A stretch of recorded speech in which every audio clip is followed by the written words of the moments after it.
Hello friends, welcome to Sports All-Rounder YouTube channel. Cricket பேசலாமா? Yes நாளைக்கு world test championship final இருக்குல்ல, Australia versus South Africa at Lord's. இதை பற்றி என்னோட preview prediction pitch எப்படி behave பண்ணும், என்ன ஆகலான்னு ஒரு கிளான்ஸ் டக்குன்னு பார்த்துருவோம். அண்ட் கிரிக்கெட்டை ப்ரமோட் பண்ணால் தான் நிறைய பேச முடியும்.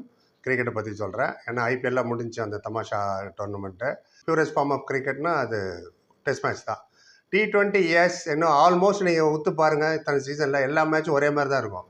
என்ன ஒன்று பவர் பிளேயில் இவர் கொஞ்சம் ஜாஸ்தி அடிச்சார், இவர் ஒரு 2-3 சிக்ஸ் எக்ஸ்ட்ரா அடித்தார். அதான் இருக்குமோ ஒழிய மாற்றி இவர் ஜெயிச்சிக்கிறது அவர் ஜெயிச்சிக்கிறது.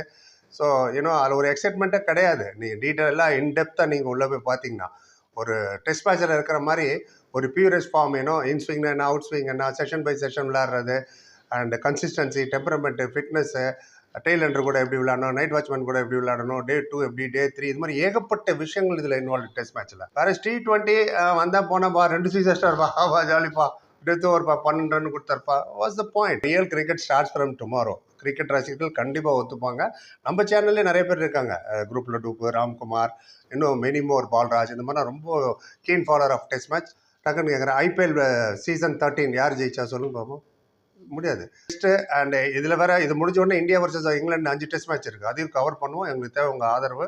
அதை பொறுத்து தான் மோர் டீட்டெயிலாக பேசுகிறதும் ப்ரிவியூ பார்த்திடலாம். டெஸ்ட் மேட்ச் என்ன சார், டெஸ்ட் மேட்ச் T20 மாதிரி ஃபன்னில் சொல்கிறாங்களா? ஒரு ஸ்டாட் சொல்கிறேன். இப்போ India versus England test match நடக்கும் போது 5 first 3 test match ticket sold அவுட்டா. ஆமாம். இதில் என்ன ஒரு சர்ப்ரைசிங் ஃபேக்டர்னா, அந்த டெஸ்ட் சீரீஸில் ரோஹித் சர்மா இல்லை, விராட் கோலி இல்லை, அஸ்வின் இல்லை, 3 பிகஸ்ட் மேட்ச் வின்னர் இல்லை. அப்படியும் டிக்கெட் ஃபுல் ஆகுதுன்னா என்ன அர்த்தம்? தே லவ் டெஸ்ட் கிரிக்கெட்னு அர்த்தம். டெஸ்ட் கிரிக்கெட்டை பார்க்க வராங்கன்னு அர்த்தம். And of course England Indian population நிறையா இருக்குது, பட் இருந்தாலும் வரணுமே. ட்ரெடிஷ்னல் ஃபார்மேட்டே அதான், அதை சப்போர்ட் பண்ணுற வராங்க. நல்லா இருக்குது அது பார்க்குறதுக்கு. வரப்போகிறாங்க, it will be very interesting. அதுக்கப்புறம் வருவோம். இதுக்கு வந்துடும் ஆஸ்திரேலியா வர்சஸ் சவுத் ஆஃப்ரிக்கா. நாளையிலேருந்து 5 days அட் லார்ட்ஸ். ஆஸ்திரேலியா இப்போ ரீசெண்ட் தான் இந்தியா கிட்ட 3-1 ஜெயிச்சுட்டு வந்தாங்க, தெரியும் உங்களுக்கு. நம்ம தோற்றுட்டு வந்தோம். அந்த சீரீஸ் மட்டும் நம்ம ஜெயிச்சு தான் நம்ம வருவோம் ஃபைனலுக்கு. சவுத் ஆஃப்ரிக்கா வந்து பாகிஸ்தான்கிட்ட 2-0 ஜெயிச்சாங்க இப்போ ரீசெண்டாக. டெஸ்ட்டு சொல்கிறேன், இவங்களோட 2 பேர் கம்பேரிசன். ஆஸ்திரேலியா நேற்று லார்ட்ஸுக்கு போயிருக்காங்க ப்ராக்டிஸ் பண்ண. அது ஒரு கூத்து ஒன்று நடந்திருக்கு. ப்ராக்டிஸ் பண்ண உடனே அவங்கள நீங்கள் ப்ராக்டிஸ் பண்ண முடியாதீங்க ஏன்னு கேட்டிருக்காரு பேட் குமின்ஸ். இந்தியா ப்ராக்டிஸ் பண்ண போது டெஸ்ட் மேட்சுக்காக அப்படின்ட்டாங்க. அவர் ஷாக் ஆகிடுச்சு அவருக்கு. இந்தியா மேட்ச் 20ஆம் தேதி தான் ஸ்டார்ட் ஆகுது, இவங்களுக்கு 11ஆம் தேதி ஸ்டார்ட் ஆகுது. அது எப்படி நீங்கள் எப்படி பண்ணலான்னு சொல்லிட்டு அப்புறம் யோசிச்சிருப்பாரு. நெட்ஸுக்காரங்கிட்ட பேசி என்ன ஆகுன்னு அங்கே போர்டெல்லாம் பேசி இவன் சொல்லி பர்மிஷன் கொடுத்தாங்க. இதுதான் மீடியா ரிப்போர்ட் சொல்லுது. இது எவ்வளோ தூரத்துக்கு உண்மை, இந்த இந்தியா டெஸ்ட் மேட்ச்னால இந்தியா ப்ராக்டிஸ் பண்ண போகிறதுன்னு தான் எனக்கு தெரியல.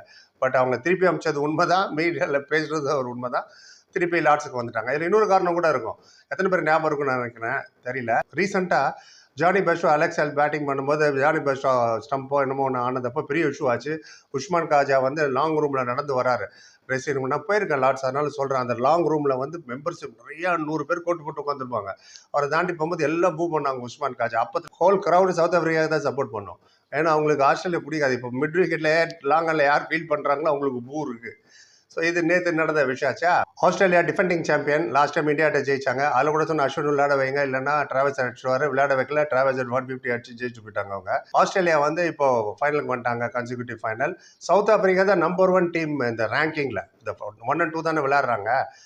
நம்பர் 1 இருக்க நம்ம ஜாலியாக காலை தூக்கி விட்டுக்க முடியாது. ஏன்னா 2 பெரிய டீம் அவங்க அவாய்ட் பண்ண விளையாடவே இல்லை அவங்க இந்த சைக்கிளில், ஆஸ்திரேலியா அண்ட் இங்கிலாண்டை. வேற ஆஸ்திரேலியா வந்து அன்பீட்டன் இந்த 12 வருஷத்தில். பிளேயர் இங்கிலாண்டை விளையாண்டாங்க, இந்தியாட்ட, ஸ்ரீலங்காட்ட, பாகிஸ்தான்ட்ட, நியூசிலாண்டு, வெஸ்ட் இண்டீஸ்ட்ட. 19 மேட்ச்சில் 13 மேட்ச் ஜெயிச்சாங்க. ஒரு சீரீஸ் கூட அவங்க தோக்கல. ஸோ அந்த ரெக்கார்டோட வேற வராங்க. இதில் இன்னொரு கூத்து, இது மாதிரி ஏதாவது நடந்துகிட்டே இருக்குன்னு நினைக்கிறேன். நம்ம பேட் கொமெண்ட்ஸில் அங்கே போய் ஏர்போர்ட்டில் இறங்கினாரு, காட்டுறாங்க 16 பெட்டி எடுத்துன்னு வந்திருக்காரு. என்ன வச்சிருக்காரு தெரியல 16 பெட்டியில். பொதுவாகவே பேட்ஸ்மேன்ட்ட நிறையா இருக்கும், ஏன்னா 10 பேட் வச்சுருப்பாங்க. Long handle, small handle, mongoose bat, grip, 2 உள்ள கிரிப்பு, 3 உள்ள கிரிப்பு, ராசியான பேட்டு, இதில் மிட் விக்கெட்டில் அடிக்கிற பேட்டு, ஸ்கொயர், அந்த மாதிரி. இவர் என்ன 16 பெட்டியில் என்ன வச்சிருக்கு தெரியல. ஃபோட்டோ போட்டுருக்கு பாருங்க, 16 பெட்டி எடுத்துன்னு போயிருக்காரு. ஆஸ்திரேலியா யார் கூட ஓப்பன் பண்ண போகிறாங்க? என்ன சார் திடீர்னு இப்படி கேட்குறேன்? டேவிட் வார்னர் ரிட்டையர் ஆகி போயிட்டார்ல. டிஃபெண்டிங் சாம்பியன் உஸ்மான் காஜா கன்ஃபார்மாக அவர் தான் ஓப்பன் பண்ண போகிறாரு. இந்த சைக்கிள்லேயே 1420 அடிச்சிட்டா இருந்த டெஸ்ட் மேட்ச் சைக்கிள் 2 வருஷத்தில் சொல்கிறேன். ஹையஸ்ட் ரன் கட்டுற உஸ்மான் காஜா தான். அவர் கூட யார் இருப்பார்? சான் கான்ஸ்டான்ஸ்னு ஒருத்தர் இருக்கார். Is a wonder boy, long future இருக்குது, வெரி குட் பிளேயர். அவரை விளையாட போகிறாங்களா, இல்லை மார்க்கஸ் லபுஷான்? ஆனால் அவர் மட்டும் ஓப்பன் பண்ணால் ஒரு டெஸ்ட் கேர் இன்னும் கொஞ்சம் லாங்காக போகும். ஏன்னா கடந்த 2 வருஷமாக அவர் சரியாக பர்ஃபார்ம் பண்ணல. அவரோட ஆவரேஜே 28 தான் டெஸ்ட்டில் கடந்த 2 சீசனாக. சாம் கான்ஸ்டான்ஸ் விளையாண்டாருன்னா லபுஷான் மூட்டை கட்ட வேண்டியதான், கேரியர் முடிஞ்சுன்னு அர்த்தம். மேபி அவரை கூட வச்சு ஓப்பன் பண்ணுவாங்க கேரியர் கொஞ்சம் லாங் ஆகிறதுக்கு. ஏன்னா எக்ஸ்பீரியன்ஸ் இல்லைன்னு ஸ்டீவ் ஸ்மித் மாதிரி தான் நல்ல எக்ஸ்பீரியன்ஸ் இருக்காரு. சவுத் ஆப்பிரிக்காவுக்கு என்ன பிரச்சனை பார்ப்போம். ரபாடா அண்ட் மார்க்கோ ஜான்ஸ் கன்ஃபார்மாக அட்டாக் போடுவாங்க. ரபாடா உங்களுக்கு தெரியும் 47 விக்கெட் எடுத்திருக்காரு இந்த சைக்கிளில் 10 டெஸ்ட் மேட்ச்சில் இந்த 2 வருஷத்தில். Marco Jansen left arm fast bowler, height, releasing the ball will be very good. 3 slip gully point. இந்த T20 மாதிரில எஜ் ஆகி 4 போச்சு, இம்பாக்ட் பிளேயர் வந்துட்டாரு, அவர் வந்துட்டாரு, நோ பாலிக்கு கத்துறதெல்லாம் இருக்காது. இதில் ரியல் டெஸ்ட்டு. தேர்ட் சீமராக யார் யூஸ் பண்ணாங்க, தேர்ட் ஃபாஸ்ட் பாலர் யார் உங்களுக்கு? அதான் ஆப்ஷன் இருக்குது உங்கள்கிட்ட. டேன் பேட்டர்சன் ஒருத்தர் இருக்கார், அவர் 2 சைடு மூவ் பண்ணுவார் பாலில், in swing and out swing. And middle செக்ஸுக்கு வர விளையாடுற கவுண்டி. ஆனால் ஏகப்பட்ட எக்ஸ்பீரியன்ஸ் இருக்கு அவருக்கு, இங்கிலாண்டில் விளையாடி. அவர் விளையாடுவாரா இல்லைன்னா Corbin Bosch, yes Mumbai Indians player டக்குன்னு அவர் தான். அவருக்கு 145 கிலோமீட்டர் ஸ்பீடில் போகிறவர், very aggressive bowler, very good test மேட்ச்சில். ஸோ அவருக்கு சான்ஸ் கிடைக்குதா? இல்லை லுங்கி நிகிரி tried and tested, not played. Last August வந்து டெஸ்ட் மேட்ச் விளையாடல, அவர் இன்ஜுரி, எஸ் இன்னொன்று. ஸோ இந்த 3 பேரில் யாராவது ஒருத்தர் தான் இருப்பாங்க. யாராக இருந்தால் நல்லாயிருக்கும் நீங்கள் சொல்லுங்கள். நம்பர் 3 வரி, எஸ் கோச் சொன்னார், ஆல்ரெடி சொல்லியிருக்காரு, நம்ம ட்ரைசன் ஸ்டப்பை தான் நாங்கள் அனுப்புவோம் நம்பர் 3ன்னு. ட்ரைசன் ஸ்டப் வந்து is a very good batsman. Number 3ல அமிச்சாங்க ரீசெண்டாக, 100 கூட அடிச்சார் டெஸ்ட்டில். பட் யூ லுக் அன்கம்ஃபர்டபுள், அவர் ஒன்றும் அவர் வல்னரபுளாக தான் தெரிஞ்சார். ஸ்பெஷலி எந்த அளவுக்கு இவர் Mitchell Starc, Pat Cummins, Hazlewood விளையாடுவார் தெரியல. இது வரைக்கும் அவர் விளையாண்டதில்லை டெஸ்ட் மேட்ச்சில். இவங்களெல்லாம் கடைசி விளையாட 3 வருஷம் ஆகுது இல்லையா? ஸோ அதனால ட்ரைசன் ஸ்டப் ஏன்னா அவர் இல்லைன்னா வேன் போல்டர், அவர் ஒரு சீம் போலிங் ஆல்ரவுண்டரு. டொமஸ்டிக்காக அவர் ஓப்பன் பண்ணியிருக்காரு சவுத் ஆஃப்ரிக்காவில். அவங்க டொமஸ்டிக் ஆவரேஜ் 48 பேட்டிங்கில். சாலிட் டிஃபென்ஸ், அது front foot defence, back foot defence. அந்த டிஃபென்ஸ் ரொம்ப ரொம்ப ரொம்ப முக்கியம் டெஸ்ட்டில். ஸோ மேபி வேன் போல்டர் போகலாம். என்ன கேட்டீங்கன்னா ஸ்டப்ஸ் தூக்கி நம்பர் 5ல் போடுங்க. நம்பர் 4ல் வர பவுமாக்கு குஷனாக இருக்கும். கேப்டன் வேறு, அப்பா நமக்கு பின்னாடி ஸ்டப்ஸ் இருக்காருப்பா, அவர் பார்த்து பாருங்க. ஸோ அது ஒரு ஒரியாச்சு. அப்புறம் ஹேசல்வுட்டா போலண்டா யார்? Mitchell Starc and Pat Cummins 100% விளையாடுவாங்க. 3வது ஃபாஸ்ட் பவுலர் யார்? ஆனால் ஹேசல்வுட்டுக்கு கொஞ்ச நாளாகவே இன்ஜுரி வந்து ட்ரபிள் பண்ணிட்டு இருக்கு. பட் இப்போ ரீசெண்டாக ஆர்சிபிக்கு விளையாடுறது ஒயிட் பாலை வச்சு நம்ம ஜட்ஜ் பண்ண முடியாது. டெஸ்ட்டில் 279 விக்கெட் எடுத்துக்காரு இந்த மனுஷன். ஆமாம். And trio always did well. எந்த trio? Pat Cummins, Mitchell Starc and Hazlewood. Boland is no mean bowler, is a very good bowler. இந்தியாவுக்கு எதிராக 10 டெஸ்ட் விக்கெட் எடுத்தாருங்க சிட்னியில். இப்போ தோத்துட்டு வந்து நின்னால 3-1 அதில் போலண்ட் தான் 10 விக்கெட் எடுத்தார். ரோஹித் சர்மா கூட விளையாட நினைக்கிறேன் அந்த match. So is also good bowler. யாரை சூஸ் பண்ண போகிறாங்க வெயிட் அண்ட் சி. எனக்கு என்னமோ ஹேசல்வுட் விளையாடுறது தான் பெஸ்ட், ஏன்னா இது ஃபைனல். சவுத் ஆஃப்ரிக்கா அது இன்னொரு பிரச்சனை. South Africa first ICC tournament ஜெயிக்கச்சே இல்லை. எந்த டோர்னமெண்ட் ஸ்டார்ட் ஆனாலும் ஃபஸ்ட்டு கேள்வி கேட்குறது தான், ஏன்பா நீ கப்பு ஜெயிக்கல, என்ன பண்ணிட்டு இருக்கீங்க, ஏன்பா இந்த மாதிரி ஆகிட்டு இருக்கு உங்களுக்கு, பாவமாக இருக்கு அவங்கள பார்க்க, இந்த மாதிரி தான் எல்லாமே பேசிட்டு இருப்பாங்க. கடைசியாக அவங்க ஜெயிச்ச ஒரே ஒரு கப்பு வந்து 1998 ஆன்சி குரோனி கேப்டன்சியில் சாம்பியன்ஸ் ட்ரோஃபி ஜெயிச்சாங்க இல்லையா?